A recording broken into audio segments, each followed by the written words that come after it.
we are going to start the panel discussion about halal products with our distinguished speakers and guests. Ladies and gentlemen, our session moderator is Dr. Chong Ruli, the professor in National Chungsing University, Taiwan.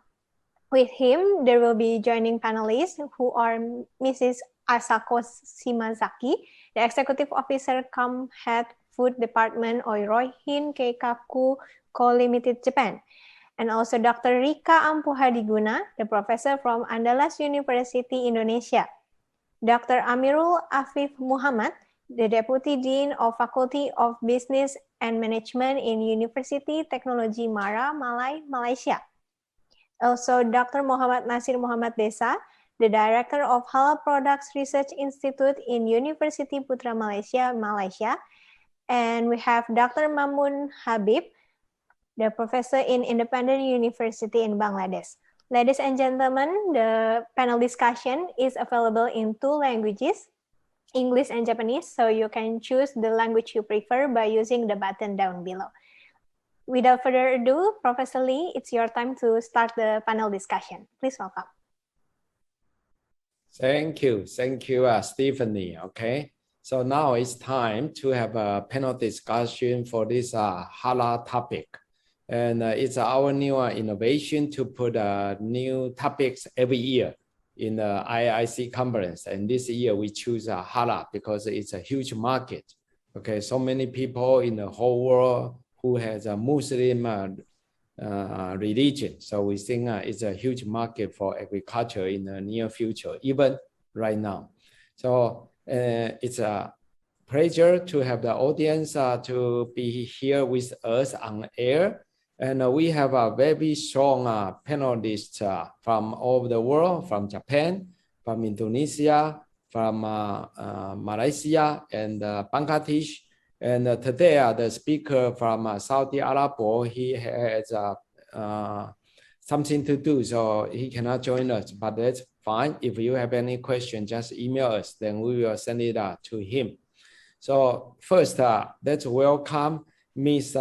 Asako from Japan. She is a very important lady manager in a food company, and she will share good information with us how they do halal products in different countries in the whole world. So please, Ms. Asako. では、本日はこのような貴重なお時間をいただき、どうもありがとうございます。無印良品という店舗を世界で展開をしております。良品計画で、食品の商品開発の責任者をしております、島崎と申します。どうぞよろしくお願いします。本日は、無印良品の思想とハラルへの対応というタイトルでお話をさせていただきます。我々のすべての商品や活動は無印良品の思想がベースになっていて、その先にハラルの商品があったり、海外での店舗展開があったりするので、この考え方と絡めてお話をしたいと思います。まず、ハラルの商品がどれぐらいあるのかを最初にご紹介します。無印良品の商品を知っていると聞くと、カレーという名前が出るぐらい無印はカレーが得意な会社です。アジアを中心とした暑い国の食文化や生活の知恵を学ぶという考え方からカレーの商品開発がスタートしております。現在は50種類以上の種類があります。日本でもアジアでも、非常に人気があるカレーを3アイテム、ビーフルンダン、マサレマ、カリアヤム、マレーシアの工場で作っています。それとウェハース。まだ商品としては少ないのですが、今後の展開や可能性について、無印良品の思想や活動について絡めながらご紹介をした後でお話をしたいと思います。まず、無印の紹介を少しだけさせてください。1980年に生まれた会社で、昨年で40周年を迎えました。ブランドや過剰にデザインされたものがもてはやされた時代に、何も印がない良い品というコンセプトでスタートしました。商品開発をする際に必ず点検をしているのがこの3点です。素材の選択、工程の点検、包装の簡略化。商品にあるべき機能を第一優先に考えて、無駄なデザインや機能は捨てるという考え方です。どんな商品があるかご紹介します。先ほど紹介したカレーは無印のシグニチャーアイテムです。他に焼き菓子やスナック、冷凍食品まで約800アイテムあります。衣料品、綿製品はすべてオーガニックコットンを使い、デザインや色なども過剰にしないのがコンセプトです。この写真は誰もイメージする無印良品の服です。他に靴下からスーツケースまで幅広く扱っています。生活雑貨はベッドや収納用品、他毎日の生活に必要な多くのアイテムを扱っています。今では1万アイテム以上の商品があります。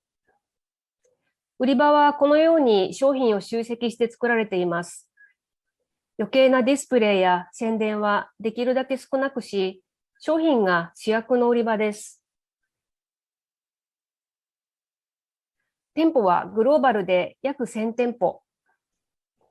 ハラル圏にも多く出店をしています。また、ここのハラル圏というのはこれからどんどん伸びていくエリアだというふうに考えております。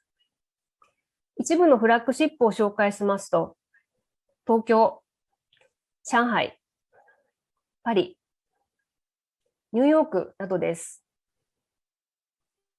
商品以外の活動では、日本だけでなく世界で社会に役立つ会社になりたいと考えていて、特に課題が多い農業や地方都市の活性化について多くの事例を持っています。これは工作がしづらく放棄されがちな稲作の保護の様子です。味が不揃いでも味が美味しいリンゴを販売し、食料廃棄を減らすお手伝いをしたり、高齢化や過疎地で買い物ができない人たちに向けて移動販売をしたり等を行っております。こういう活動が現在世界へ広がっています。無印は出店するあらゆる地域でビジネスをただ成功させたいと思っているわけではなく、その国や地域で存在になりたいと考えています。ハラル品もハラルの売り上げを上げたいということではなく、その商品を必要とするお客様とのコミュニケーションツールで考えています。現在のハラルはと聞かれたら、この数少ない商品をお見せすることしかできませんが、無印にご来店くださるお客様の多様化やハラルの需要の高い国への出店拡大に対応し、商品数も拡大をしていく計画です。商品はできるだけハラル圏内で生産したいと考えており、現在のマレーシアの工場でも新しい商品を計画しておりますし、ハラルの、それ以外でも新しいサプライヤーと商談を始めています。日本というマーケットではまだまだハラルの人口が少なく、そのため認知が低いのも現状ですが、社会を多様化していく中で、無印良品が商品を介して情報を発信することはできることの一つだというふうに考えております。これからの無印良品にぜひご期待をいただきたいと思います。今日はどうもありがとうございました。Thank you very much. Thank you. Yeah, thank you. Thank you. Wonderful presentation. Actually, we went to your shops every week. In my home, so many products that we bought is from your shop. Okay, so your shop is so famous in Taiwan. Okay, open more shops. Okay, all over the world. Yeah, and we really appreciate your help for agriculture, because a farmer grows something and you make it so wonderful to become a so wonderful product to the customers. So appreciate. Yeah, you support agriculture very much. Thank you. And next, that I have Rika from Indonesia. Would you please say something about halal market in your country? Okay, thank you, Professor Lee, and as presentation from Ms. Asako Sumazaki. Okay, I talk a little bit about the halal industry in Indonesia. So the challenge for international cooperation about the halal product in our government, we always the investor maybe they have faced about the complexity in certification procedure. So our government has been proposed how to make more efficient when the investor to make cooperation or to invest in halal industry in Indonesia. So I think, well, for example, Muji is a product from the parents. If they would like to invest in Indonesia, I think this is the great big opportunity, because Indonesia is Muslim, more than 90% people in Indonesia is Muslim. So when we talk about the halal certification, why halal certification is beneficial for non-Muslim consumer? So it is a very important, very interesting question, because for non-Muslim, they are not know about the what is halal. What is halal? Maybe a non-Muslim consumer, when he heard about halal, it is identical with the Muslim. But halal issue in context of the Islamic law, it is not about the specific for a Muslim, but halal talk about the quality standardization. In specific, the term is halalan toyiban.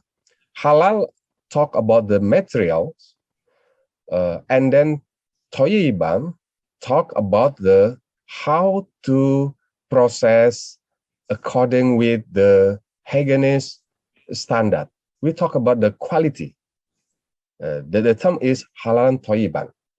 So I think non-Muslim consumer very interesting to consume the hygienic product, because we process with the high quality standard. It means the toyib, halalan toyiban. In term is Arabic language.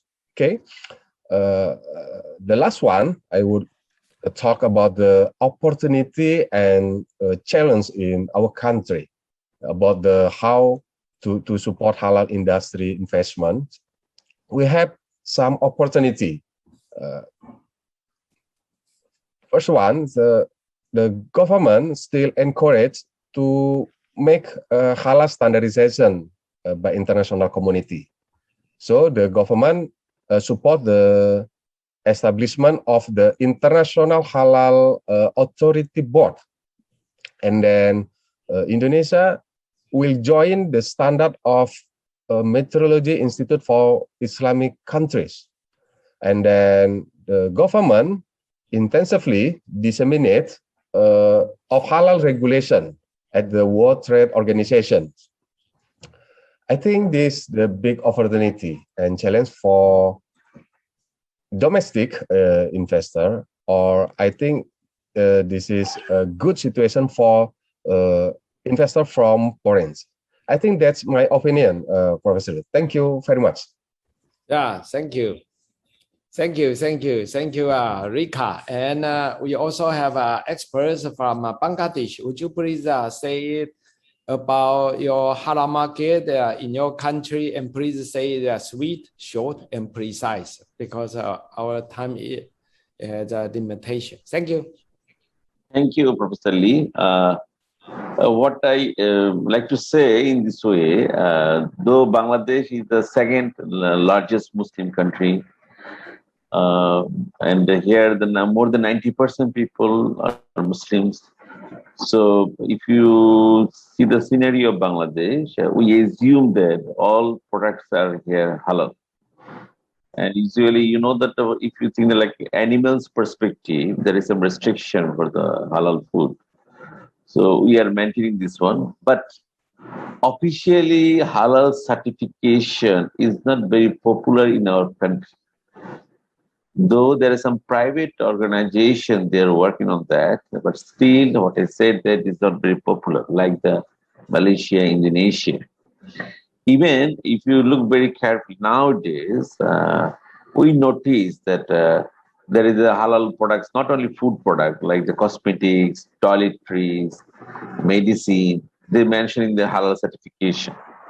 So basically, I believe there is a lots of opportunity in our country to do the work on the like halal products, halal certification. I'd like to invite the Ashoko for the Fuji, this kind of company to come, and they can do some more research works as well as their business expansion in terms of the halal. I like to add another one thing before finishing, that you know that particularly this industry, like if it is the global halal industry as a whole, is estimated to owe around 2.3 trillion US dollar. So in a year, so that means that is the fastest growing market all over the world. So I believe we can, as an international platform, this conference, they can create some opportunity. We can work together, particularly the Muslim researchers, to work on that, and we can add more values. It would be add the values to the Muslim people as well as non-Muslim people. And you know that particularly I noticed the non-Muslim people, they also nowadays sometimes preparing that halal food due to the hygienic issues, the dietary control issues. So that is another opportunity. Whatever the Muslim, non-Muslim country can do some work on the halal industry. Okay. Thank you. Okay. Thank you so much. Thank you. The expert from Bangladesh. And next, we would like to invite the speaker, Dr. Professor Madanasya, right, from UPM. Would you please add something after your speech? Okay, thank you. Thank you, Professor Lee. All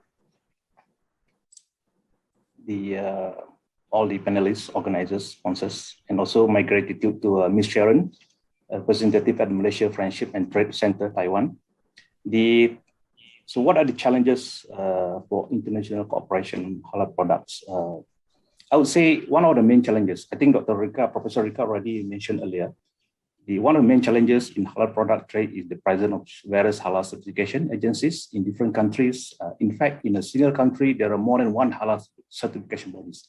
So this might create some hassle in terms of the variety of the documentation audit exercises, unless all those halal logos are being recognized globally, so that manufacturers, especially the exporters, can just stick to one halal certification and ready to sell anywhere in the world. But this is not easy.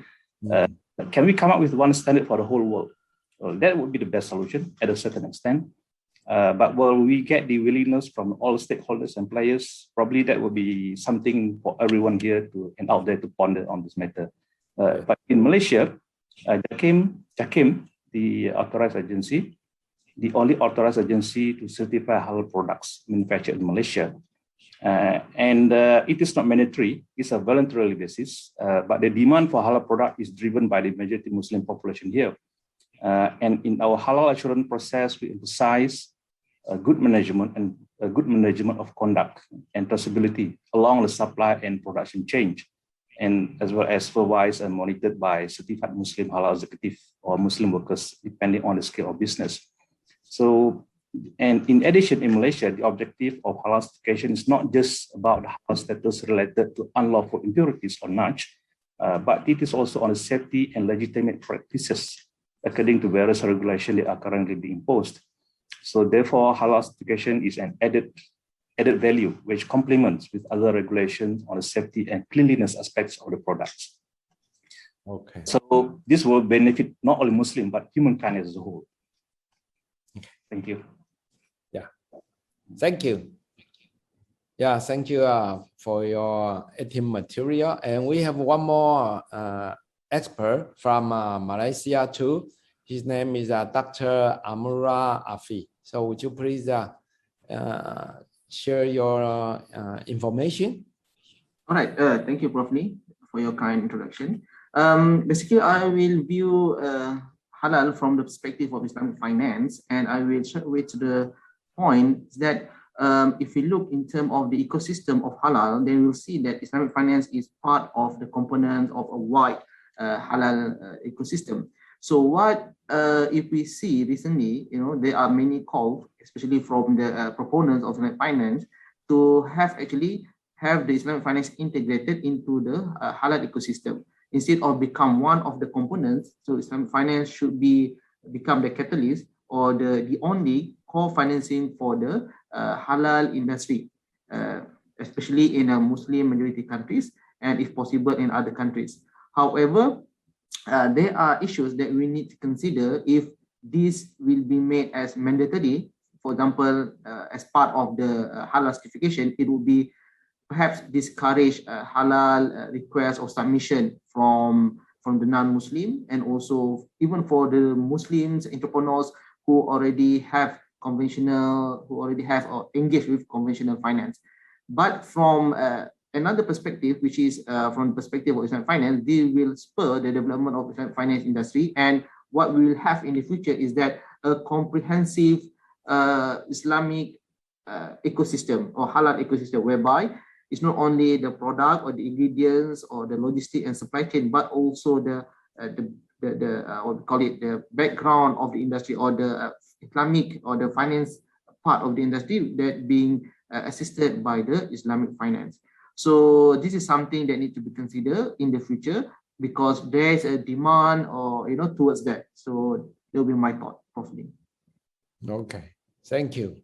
Thank you. In this section, we discussed the ecosystem of halal, the finance issue in a halal system, and also talk about the size of the market and the barrier for the halal industry, which means the importance of standardization.